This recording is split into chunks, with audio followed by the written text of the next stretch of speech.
Madame Federica Houdin, co-directrice du Master Justice Procès Procédure, Parcours, Conseil et Contentieux.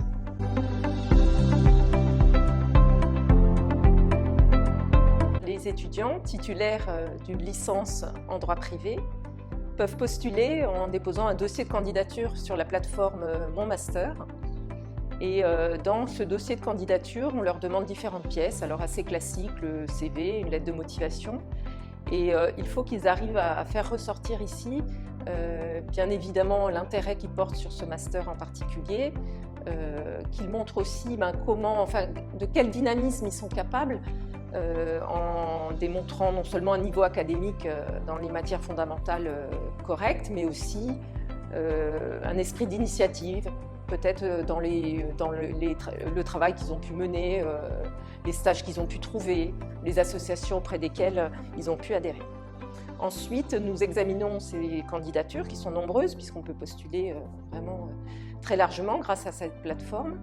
Et on fait une première sélection ici en tenant compte des différents critères dont je vous ai parlé. Et puis, dans un second tour, on procède à des auditions, à des entretiens de sélection pour certaines candidatures sur lesquelles on a besoin d'approfondir l'examen du dossier.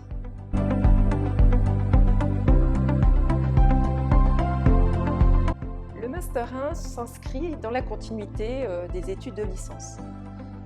Si on parle en termes d'organisation de la journée, du semestre et de l'année universitaire, on retrouve vraiment quelque chose d'assez classique pour l'étudiant, c'est-à-dire qu'il va dans des cours magistraux et là il est avec les autres, ou la plupart des autres étudiants de master de droit privé. Il y a beaucoup de cours communs à d'autres parcours, à d'autres mentions. Et puis il a aussi pour les matières fondamentales des travaux dirigés en petits groupes.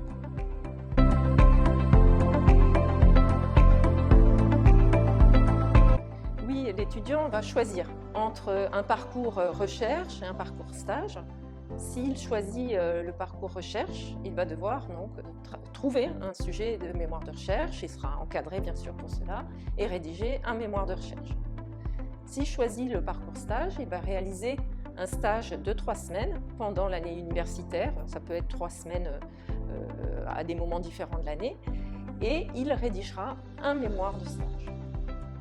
Dans les deux cas, l'étudiant peut aussi, en plus, faire un stage qui aura lieu en dehors des périodes de cours, donc par exemple pendant l'été, mais qui ne donnera pas lieu ici à un mémoire de stage.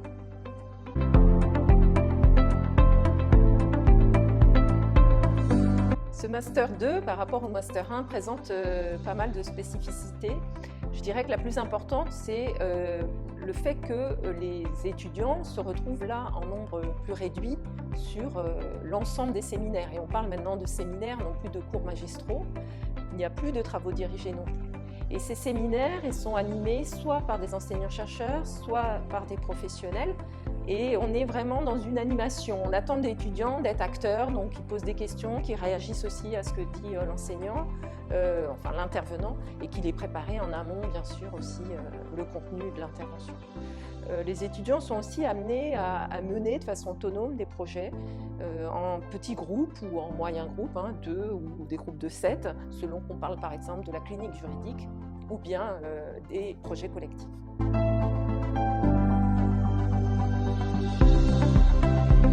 Le Master 2, Justice Procès Procédure, donc parcours conseil contentieux, propose un premier parcours recherche, un parcours stage et un parcours apprentissage. Dans le parcours recherche, les étudiants suivent les mêmes cours que les autres, tout le monde va suivre les mêmes cours, mais là la différence elle tient dans le fait que dès le mois qui suit la rentrée, il doit déjà réfléchir à un sujet de recherche et commencer, donc en parallèle de ses enseignements, à mener ses recherches, rédiger son mémoire et soutenir son mémoire de recherche à la fin de l'année, au mois de juin. Dans le parcours stage, l'étudiant va réaliser un stage minimum de 2 mois dans le domaine professionnel juridique, bien sûr, qui l'intéresse. Et il va pouvoir choisir aussi la période durant laquelle il va réaliser son stage. Il peut le réaliser soit sur les périodes sans cours dès le mois de septembre, soit il attend la fin des cours et réalise son stage à partir du mois d'avril. Dans le parcours apprentissage, les étudiants, eh bien ici, signent un contrat d'apprentissage avec une entreprise qui les accueille et vont être alternants, c'est-à-dire qu'ils seront 15 jours en cours et 15 jours dans la structure qui les accueille. Et à partir du mois d'avril, au moment où les cours s'arrêtent, les étudiants seront à temps plein jusqu'au mois d'août dans la structure d'accueil.